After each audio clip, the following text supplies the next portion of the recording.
Makanlah. Meski aku miskin, aku tak tega lihatmu lapar. Kau berbeda dari yang lain. Pandangan datang, no one can love me. Without this wealth. Seorang janda cantik, kaya raya, tapi justru nekat menyamar jadi pengemis hanya demi mencari cinta sejati. Kira-kira bagaimana akhir ceritanya? Jangan lupa like, share, dan subscribe dulu biar kalian gak ketinggalan cerita viral penuh drama selanjutnya. Di sebuah kota metropolitan yang gemerlap, hiduplah seorang wanita bernama Risma. Usianya baru menginjak 29 tahun, namun kisah hidupnya sudah jauh lebih rumit dibandingkan orang lain seusianya. Risma adalah seorang janda cantik, wajahnya ayu, kulitnya putih bersih, tubuhnya tinggi semampai, dan tutur katanya lembut. Tak hanya itu, ia juga sangat kaya raya. Warisan dari almarhum suaminya membuat Risma memiliki berbagai properti, hotel, restoran, lahan perkebunan, hingga beberapa perusahaan yang dikelola oleh manajemen profesional. Dari luar, semua orang mengira hidup Risma sempurna. Uang melimpah, penampilan menawan, dan status sosial yang terpandang. Namun, ada satu hal yang tidak bisa ia beli, cinta sejati. Sejak ditinggal mati oleh suaminya 3 tahun lalu, Risma selalu merasa kesepian. Banyak lelaki yang mendekat, tapi hatinya bisa merasakan bahwa mereka hanya datang karena hartanya, bukan karena tulus mencintai dirinya sebagai seorang wanita. Kalau aku jatuh cinta lagi, aku ingin dia mencintaiku karena aku Risma, bukan karena uangku, ucap Risma suatu malam sambil menatap langit dari balkon rumah megahnya. Air matanya menetes. Meski ia dikelilingi kekayaan, hatinya hampa. Setiap minggu, Risma selalu mendapat undangan pesta atau jamuan. Di sana, ia pasti jadi pusat perhatian. Banyak pria mapan, pejabat, pengusaha, bahkan artis yang mencoba mendekatinya. Mereka memuji kecantikannya, mengajaknya berbincang, bahkan tak segan-segan memberikan hadiah mahal. Namun Risma sudah bisa menebak. Ujung-ujungnya mereka akan membicarakan tentang harta, perusahaan, atau aset. Tidak ada satupun yang benar-benar ingin mengenalnya lebih dalam sebagai manusia biasa. Pernah suatu kali, ia mencoba menjalin hubungan dengan seorang pria yang tampak sederhana.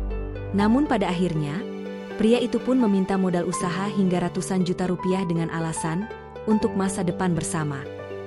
Risma hancur hati lagi, hingga suatu hari, ia mengambil keputusan nekat. Ia akan menyamar menjadi orang miskin. Ide gila ini muncul saat Risma duduk di mobil mewahnya dan melihat seorang pengemis tua di pinggir jalan. Entah kenapa, bayangan itu membekas di benaknya. Mungkin kalau aku jadi seperti mereka, aku bisa tahu siapa yang benar-benar peduli padaku, gumamnya pelan. Tanpa banyak berpikir, Risma memanggil asistennya yang setia, Mbak Wati. Wati, aku ingin melakukan sesuatu yang berbeda. Aku ingin menyamar, jadi orang miskin. Aku ingin tahu bagaimana rasanya hidup tanpa harta. Aku ingin tahu siapa yang akan tulus menerima aku, ujar Risma serius. Wati sempat terkejut. Bu Risma, apa nggak terlalu berbahaya? Ibu ini kan orang penting. Bagaimana kalau ada yang mengenali? Risma tersenyum tipis. Tenang saja, aku akan menyamar dengan baik. Aku butuh kebebasan, Wati. Aku lelah jadi orang kaya yang hanya dipuja karena harta. Akhirnya, Wati membantu Risma. Ia mencarikan pakaian lusuh, make up tipis untuk membuat wajah Risma tampak kusam, dan kain gendongan tua untuk menutupi sebagian tubuhnya. Saat bercermin, Risma bahkan nyaris tak mengenali dirinya sendiri. Dari seorang janda cantik nan elegan, kini ia terlihat seperti wanita miskin yang terlantar di jalanan. Dengan jantung berdebar, Risma berjalan menyusuri gang sempit di pusat kota. Ia membawa kantong plastik berisi pakaian lama, pura-pura menjadi seorang pengemis yang tak punya tempat tinggal. Hari itu panas terik. Orang-orang berlalu lalang tanpa memperhatikan dirinya. Ada yang memandang sinis, ada yang acuh tak acuh. Ya Allah, begini rasanya jadi orang kecil, pikir Risma. Air matanya hampir jatuh, tapi ia tahan. Sore harinya, Risma duduk di pinggir jalan. Ia pura-pura mengulurkan tangan meminta belas kasihan. Beberapa orang memberinya uang receh, beberapa hanya lewat sambil memalingkan wajah. Lama-lama tubuhnya pegal dan perutnya lapar. Ia benar-benar mulai merasakan pahitnya kehidupan orang kecil. Saat senja tiba, Risma sudah sangat lelah. Ia duduk di sebuah bangku tua dekat warung kecil. Saat itulah ia bertemu dengan seorang lelaki bernama Andi. Andi adalah pemuda sederhana berusia 32 tahun. Rambutnya agak kusut, bajunya lusuh, dan wajahnya kelelahan. Ia bekerja serabutan, kadang jadi kuli bangunan, kadang jadi tukang parkir, asal bisa mendapatkan uang halal untuk makan sehari-hari. Melihat Risma yang duduk pucat, Andi menghampiri. "Mbak, sudah makan belum?" tanya Andi dengan suara tulus. Risma menggeleng pelan. "Belum, Mas," jawabnya lirih, mencoba menyembunyikan identitas aslinya. Tanpa banyak bicara, Andi membuka bungkusan nasi sederhana yang ia bawa, nasi dengan tempe goreng dan sambal. Ia menyodorkannya pada Risma. "Makanlah. Saya masih bisa tahan." "Mbak kelihatan lapar sekali," katanya dengan senyum kecil. Risma tertegun. Dalam hidupnya yang penuh pesta dan hidangan mewah, belum pernah ada yang dengan tulus memberikan makanan sederhana seperti itu padanya. Air matanya jatuh tanpa bisa ia tahan. "Terima kasih, Mas. Aku nggak tahu harus ngomong apa," ucap Risma haru. Andi hanya tertawa kecil.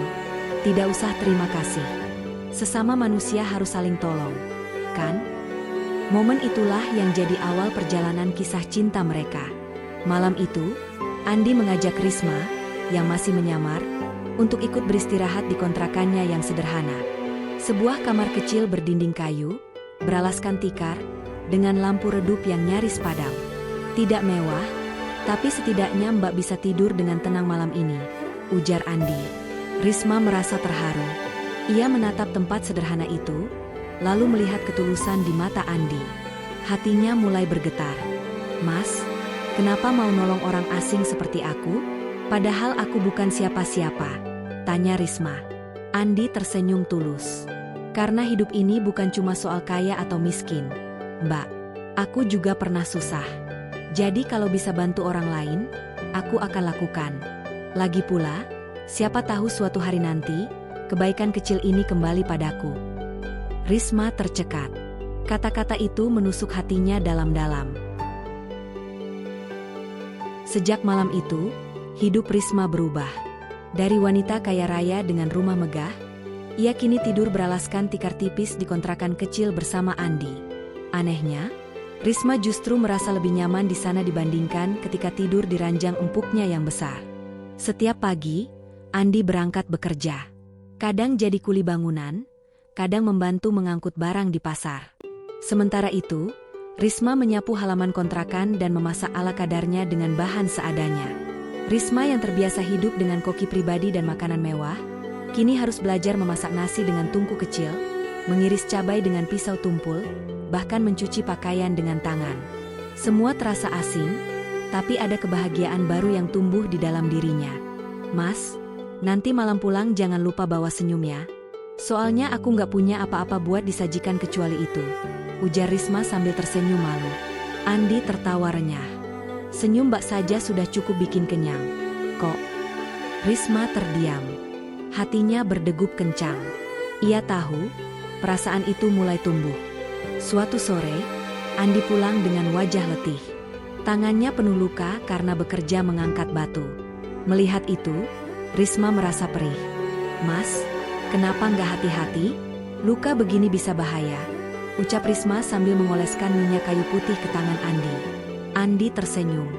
"Tidak apa-apa, Mbak. Hidup memang keras. Kalau aku berhenti, siapa yang mau bayar kontrakan ini? Siapa yang mau belikan beras buat kita makan?"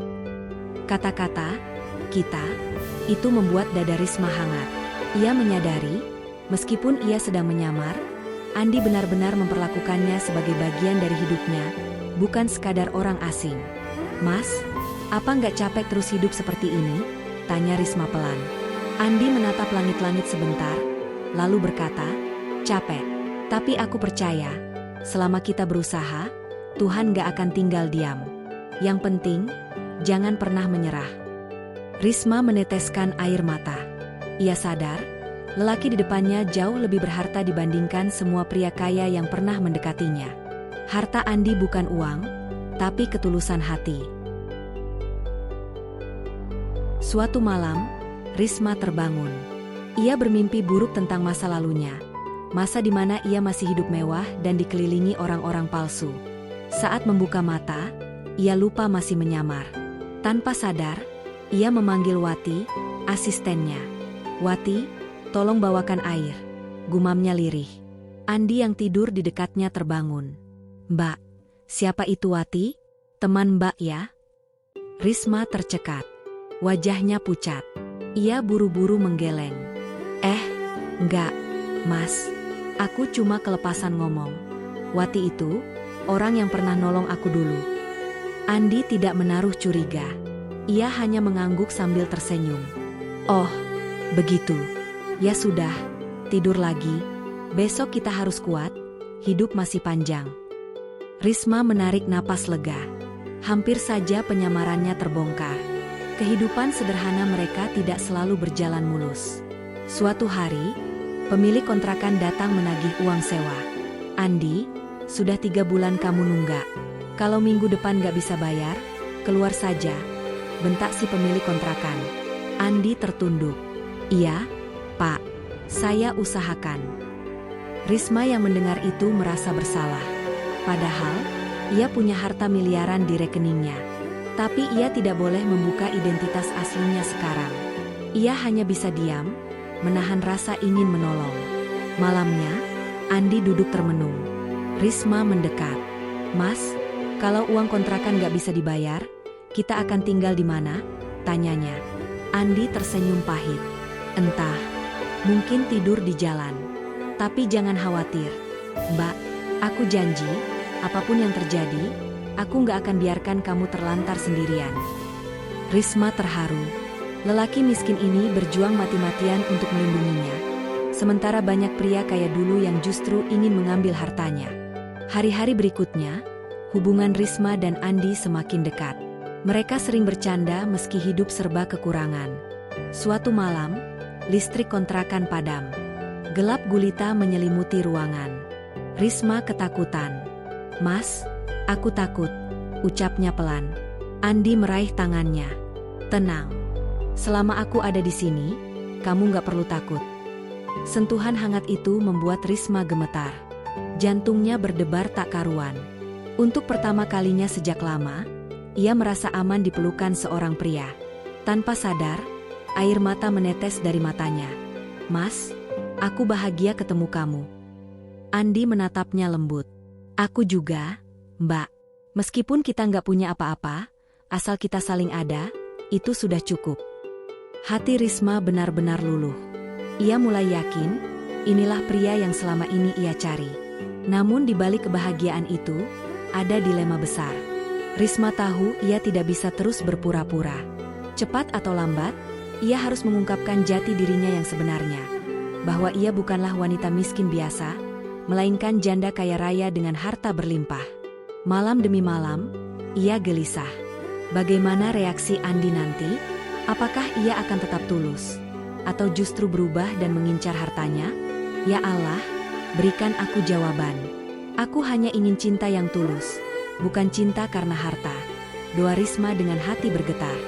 Suatu siang, saat Risma sedang menunggu Andi pulang, tiba-tiba sebuah mobil mewah berhenti di depan kontrakan. Dari mobil itu turun Wati, asistennya, yang sudah panik mencarinya sejak lama. "Bu Risma, akhirnya saya ketemu." "Astaga, ibu tinggal di sini?" seru Wati dengan suara keras. Andi yang baru datang langsung terkejut. Ia menoleh ke Risma.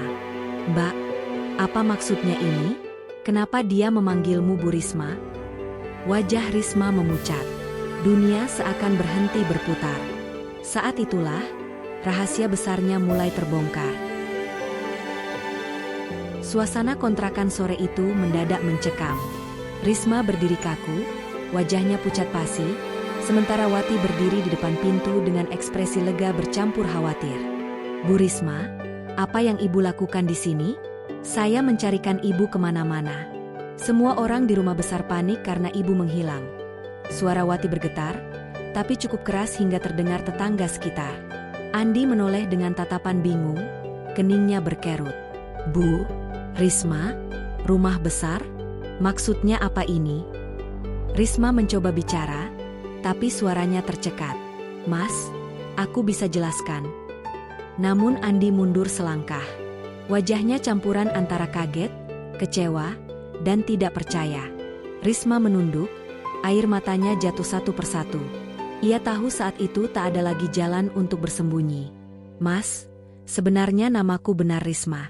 Aku bukan wanita miskin seperti yang Mas kira. Aku seorang janda, suamiku meninggal 3 tahun lalu. Dia meninggalkan harta dan perusahaan besar. Aku kaya raya, Mas. Semua ini penyamaran." Andi terdiam. Kata-kata Risma seperti petir yang menyambar. "Penyamaran?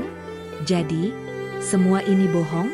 Kamu tinggal di kontrakan, makan tempe bareng aku, tidur di tikar, semua hanya permainan?" Suara Andi meninggi, meski matanya berkaca-kaca. "Tidak, Mas. Aku memang menyamar, tapi perasaanku padamu sungguh nyata. Aku hanya ingin tahu siapa yang benar-benar mencintaiku tanpa melihat hartaku." Risma meraih tangan Andi, tapi lelaki itu segera menariknya. Andi menunduk, suaranya serak. "Kamu sudah bohongin aku.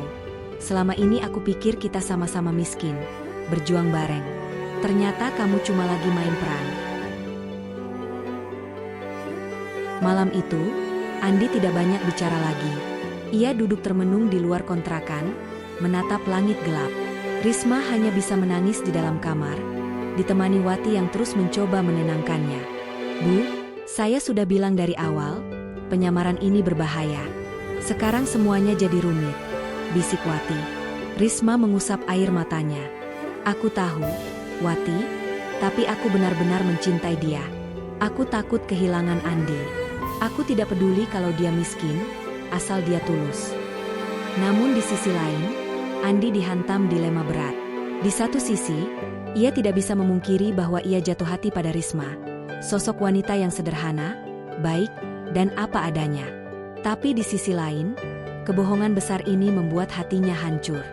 Kalau dia bisa bohong soal identitas sebesar ini, apa aku bisa percaya sama hatinya? Pikir Andi dalam hati. Keesokan paginya, Andi sudah berkemas. Ia hanya membawa tas kecil berisi pakaian lusuhnya. Saat Risma keluar kamar, wajahnya langsung pucat melihat itu. "Mas, mau kemana?" Suaranya parau. Andi menatapnya sebentar. "Aku harus pergi. Aku butuh waktu untuk mikirin semuanya. Aku nggak bisa tinggal di sini lagi." "Mas, jangan. Tolong dengarkan aku. Aku memang salah karena bohong, tapi cintaku sama kamu nyata. Aku rela meninggalkan semua hartaku kalau itu bisa bikin Mas percaya." Risma berlutut, menangis sesenggukan. Namun Andi hanya menghela napas panjang. "Cinta itu harus jujur sejak awal. Kamu sudah menghancurkan kepercayaanku. Maaf, aku nggak bisa sekarang." Lalu ia pergi, meninggalkan Risma yang terisak di lantai. Kesepian yang lebih menyakitkan. Hari-hari berikutnya, Risma kembali ke rumah megahnya. Semua kemewahan menyambutnya. Lampu kristal, sofa mahal, pelayan yang sigap. Namun semua itu terasa hampa. Setiap kali ia duduk di ruang tamu mewahnya, pikirannya selalu kembali ke kontrakan kecil Andi, ke nasi tempe sederhana, ke tawarnya yang tulus, ke pelukan hangat saat listrik padam. Ia sadar, kekayaan yang ia miliki tidak ada artinya tanpa Andi di sisinya. Sementara itu, Andi kembali bekerja keras. Tapi semangatnya hilang. Ia merasa kosong, seperti kehilangan separuh hidupnya. Ia berusaha meyakinkan dirinya bahwa Risma hanyalah wanita kaya yang mempermainkannya. Namun setiap malam, wajah Risma yang menangis terbayang jelas di benaknya. Beberapa minggu kemudian, takdir mempertemukan mereka kembali. Risma yang masih berusaha mencari Andi, mendengar kabar bahwa lelaki itu jatuh sakit karena terlalu memaksakan diri bekerja. Tanpa pikir panjang, ia segera mendatangi kontrakan baru Andi yang lebih sempit dan kumuh. Saat ia membuka pintu, Andi sedang terbaring lemah di tikar, demam tinggi. Risma berlari mendekat, memeluknya. "Mas, astaga, lihat kamu, Kenapa nggak jaga kesehatan? Air matanya jatuh deras. Andi setengah sadar, menoleh pelan. Kenapa kamu ada di sini? Bukankah kamu sudah cukup bahagia dengan hartamu? Risma menggenggam tangannya erat. Mas, dengarkan aku tidak butuh harta. Aku hanya butuh kamu. Aku akan lakukan apa saja agar kamu percaya lagi padaku. Hari-hari berikutnya, Risma merawat Andi dengan penuh kesabaran. Ia memasak bubur sederhana, mengompres keningnya, bahkan membersihkan kontrakan kecil itu tanpa merasa jijik. Andi melihat semua itu dengan hati yang bimbang.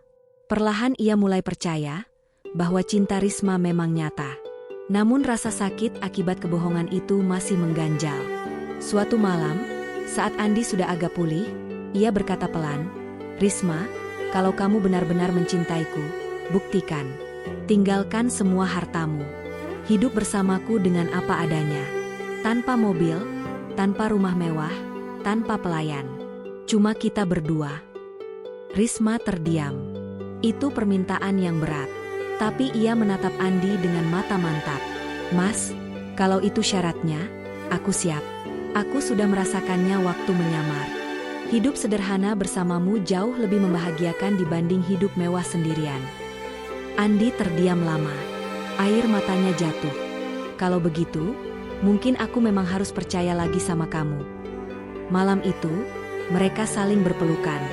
Rasa rindu, sakit hati, dan cinta bercampur menjadi satu. Untuk pertama kalinya setelah sekian lama, keduanya merasa menemukan rumah yang sebenarnya. Bukan rumah dari beton dan harta, tapi rumah di hati masing-masing.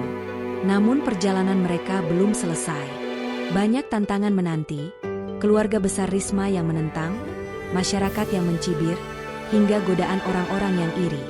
Tapi untuk saat itu, yang terpenting adalah mereka kembali bersama. Kembalinya Risma ke rumah besar tak bisa ia sembunyikan lama. Keluarganya, terutama sang ibu, segera tahu bahwa ia menjalin hubungan dengan seorang pria miskin bernama Andi. "Risma, kamu sudah gila? Kamu itu pewaris perusahaan besar. Masa jatuh cinta sama kuli bangunan?" bentak ibunya, Bu Ratna, dengan wajah memerah. Risma menunduk, mencoba menahan emosi. "Bu, aku mencintainya. Dia lelaki yang tulus. Aku tidak peduli hartanya sedikit. Aku sudah merasakan sendiri hidup bersamanya, dan itu membuatku bahagia." Namun ibunya tak mau dengar. "Bahagia apa kalau kamu hidup menderita? Kamu itu wanita cantik, pintar, dan kaya. Kamu bisa dapat pria lebih baik. Pengusaha, pejabat, bahkan orang asing pun mau menikahimu. Tapi kamu pilih lelaki miskin? Tidak akan pernah ibu restui." Kata-kata itu menusuk hati Risma. Ia sadar jalan cintanya tidak akan mudah. Sementara itu, Andi juga dilanda konflik batin. Saat ia mulai pulih dari sakitnya, kabar tentang identitas asli Risma semakin meluas. Tetangga, teman kerja, bahkan orang-orang di pasar mulai berbisik-bisik di belakangnya. "Itu Andia, katanya pacarnya janda kaya raya. Wah, beruntung banget. Dari kuli bangunan bisa jadi suami konglomerat. Pasti matre tuh cowok." Semua ucapan itu menusuk telinga Andi. Ia merasa harga dirinya diinjak. Suatu malam, ia menatap Risma dengan tatapan sendu. "Risma, mungkin ibumu benar. Aku tidak pantas untukmu. Dunia kita berbeda. Aku hanya lelaki miskin. Kalau aku bersamamu, aku hanya akan jadi bahan hinaan." Risma memegang tangannya erat. "Mas, jangan bicara begitu. Justru itu buktinya kalau cintamu tulus. Aku butuh kamu, bukan orang lain." Namun Andi menggeleng. "Aku tidak bisa terus-terusan jadi bahan olokan. Lebih baik aku pergi, sebelum semuanya makin rumit." Keesokan harinya, Andi benar-benar pergi. Ia menuliskan sepucuk surat pendek. "Risma, aku mencintaimu. Tapi aku tidak sanggup melihatmu menderita karena aku. Lupakan aku. Carilah pria yang setara denganmu. Andi." Surat itu membuat Risma hancur. Ia menangis seharian, menolak makan, bahkan tidak keluar kamar. Wati, asistennya, mencoba menenangkan. "Bu, kalau memang ibu yakin sama Andi, Jangan biarkan dia pergi begitu saja. Kejar dia. Buktikan kalau cinta sejati tidak kenal kasta. Kata-kata itu membangunkan tekad Risma. Ia tidak boleh menyerah. Hari-hari berikutnya, Risma mulai mencari Andi. Ia mendatangi pasar, proyek bangunan, terminal, bahkan kontrakan lama. Tapi Andi sudah tidak ada. Suatu hari, ia mendapat kabar bahwa Andi pindah ke desa terpencil untuk bekerja sebagai buruh tani. Tanpa pikir panjang, Risma menyiapkan mobilnya dan berangkat bersama Wati menuju desa itu. Perjalanan jauh melelahkan tidak membuatnya gentar. Saat tiba, ia menemukan Andi sedang mencangkul di sawah, tubuhnya basah oleh keringat, wajahnya kelelahan. "Andi!" teriak Risma dari kejauhan. Andi berhenti, menoleh, lalu wajahnya berubah kaku. Ia tidak menyangka Risma akan datang jauh-jauh ke desa hanya untuk mencarinya. Risma berlari, rok panjangnya belepotan lumpur. Ia tidak peduli. Ia langsung memeluk Andi erat. "Mas, kenapa pergi tanpa pamit? Kenapa selalu tinggalkan aku?" Air matanya mengalir deras. Andi menahan emosi. "Risma, aku sudah bilang, kita tidak bisa bersama.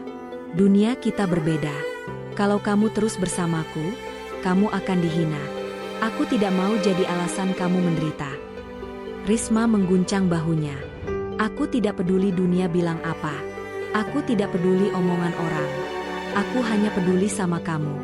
Mas, kalau kamu tinggalkan aku lagi, lebih baik aku mati saja." Andi tercengang. Ia menatap mata Risma yang penuh kesungguhan. Wajahnya memerah, dadanya sesak. "Kenapa kamu sekeras itu, Risma?" tanyanya lirih. Risma menggenggam tangannya. "Karena kamu satu-satunya pria yang benar-benar tulus padaku. Kamu memberiku makanan saat aku lapar, tanpa tahu siapa aku sebenarnya. Kamu melindungiku saat aku tak berdaya. Itu cinta sejati. Dan aku tidak akan menyerah." Meski hatinya luluh, Andi tetap bimbang. "Tapi keluargamu tidak akan merestui. Aku tidak ingin merusak hubunganmu dengan ibumu." Risma menggeleng keras. "Kalau ibuku tidak merestui karena alasan harta, aku akan tetap memilihmu. Aku sudah terlalu lama hidup dalam kepalsuan.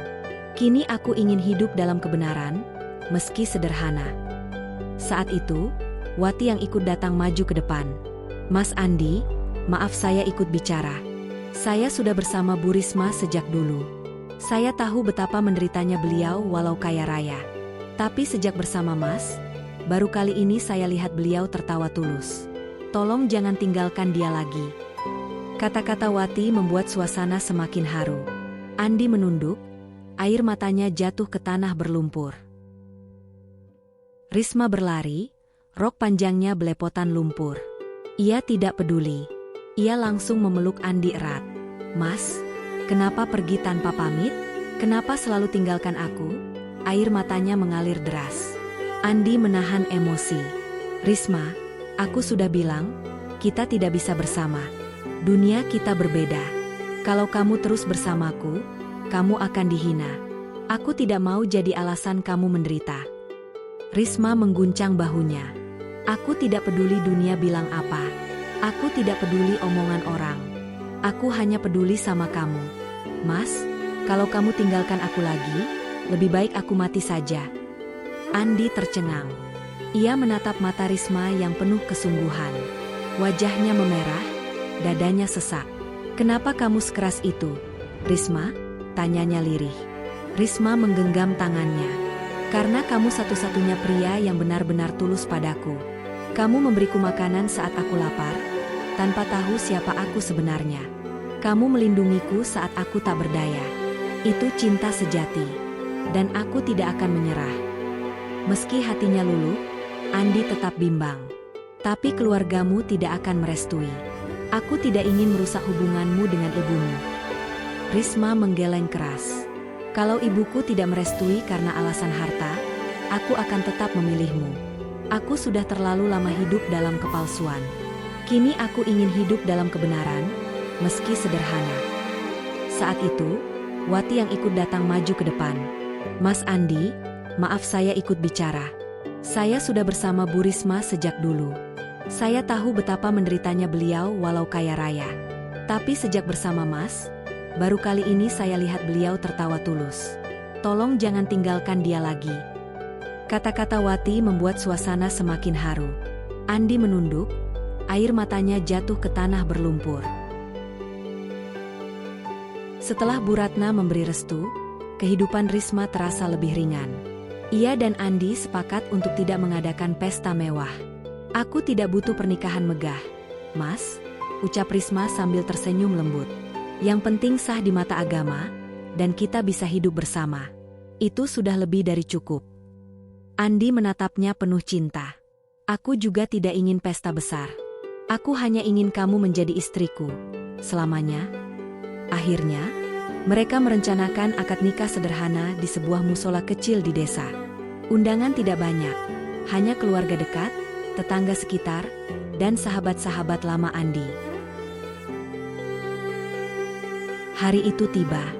Risma mengenakan kebaya putih sederhana, tanpa perhiasan berlebihan. Wajahnya bercahaya bukan karena make-up mahal, melainkan karena senyum tulus yang mengembang. Andi duduk di depan penghulu, mengenakan kemeja putih bersih dengan sarung kotak-kotak. Tangannya sedikit bergetar saat memegang pena untuk menandatangani buku nikah. Saudara Andi, apakah Anda bersedia menerima Risma sebagai istri Anda dengan mas kawin seperangkat alat sholat dan cincin sederhana? Dibayar tunai? Tanya penghulu. Dengan suara tegas, Andi menjawab, saya terima. Hadirin bersorak, sah, sah, sah. Air mata Risma jatuh tanpa bisa ditahan. Ia menunduk, lalu mencium tangan suaminya. Saat itu, dunia seakan berhenti. Semua penderitaan, penolakan, dan luka yang mereka alami, terbayar lunas dengan satu kalimat suci. Pernikahan mereka memang sederhana, tapi kehidupan setelah itu tidak langsung mudah. Risma benar-benar meninggalkan sebagian besar hartanya, memilih tinggal bersama Andi di desa. Mereka hidup dari hasil sawah, kebun, dan pekerjaan Andi sebagai tukang. Pernah suatu hari, hujan deras merusak sebagian atap rumah kecil mereka. Risma ikut memaku dan menambal genting bersama suaminya, tanpa mengeluh. Andi sempat merasa bersalah. Maafkan aku, Risma. Kamu yang dulu terbiasa hidup mewah, kini harus kehujanan di rumah bocor. Risma tersenyum, meski tubuhnya dingin. Aku bahagia, Mas. Karena kita jalani semua ini bersama. Lebih baik hidup susah denganmu, daripada hidup mewah tapi sendiri. Kata-kata itu membuat Andi semakin yakin bahwa ia telah menemukan wanita yang benar-benar mencintainya. Suatu waktu, seorang pengusaha kaya mendekati Risma. Ia tahu latar belakang Risma dan berusaha membujuknya kembali ke dunia lama. Bu Risma, Anda wanita cantik dan pintar. Buang-buang waktu tinggal di desa begini. Kembali ke kota, jalani bisnis bersama saya. Tinggalkan suami miskin Anda. Saya bisa memberikan hidup jauh lebih layak. Risma menatap tajam pria itu. Dulu aku pernah hidup di dunia itu. Tapi aku tidak pernah bahagia. Sekarang aku bahagia, meski sederhana. Jadi jangan pernah hina suamiku di depan mataku. Pergi sebelum aku marah. Pria itu terdiam, lalu pergi dengan wajah kesal. Risma membuktikan bahwa cintanya pada Andi bukan main-main. Tahun-tahun berlalu, rumah kecil mereka kini ramai oleh tawa anak-anak. Risma melahirkan seorang putri cantik dan seorang putra tampan. Setiap sore, mereka duduk di beranda rumah sederhana sambil menikmati teh hangat. Andi bercerita tentang kerja di sawah, Risma menemani dengan senyum, dan anak-anak berlarian di halaman. Risma, ujar Andi suatu sore, dulu aku takut aku tidak pantas untukmu. Tapi kamu membuktikan kalau cinta sejati bisa mengalahkan segalanya. Risma menatap suaminya dengan penuh cinta. Mas, bagiku kamu bukan lelaki miskin. Kamu adalah lelaki paling kaya, karena hatimu penuh ketulusan. Kisah Risma dan Andi memberi pelajaran penting. Cinta sejati tidak bisa dibeli dengan harta. Kesetiaan lebih berharga daripada kemewahan. Ujian terbesar dalam cinta adalah keberanian untuk melawan dunia, demi hati yang tulus. Dan begitulah, sahabat cerita, Kisah nyata yang penuh haru tentang janda cantik bergelimang harta yang rela menyamar jadi pengemis demi menemukan cinta sejatinya. Kalau menurut kalian, apakah keputusan Risma meninggalkan kemewahan demi cinta miskin itu sudah tepat? Atau seharusnya ia tetap hidup mewah? Tulis pendapat kalian di kolom komentar ya.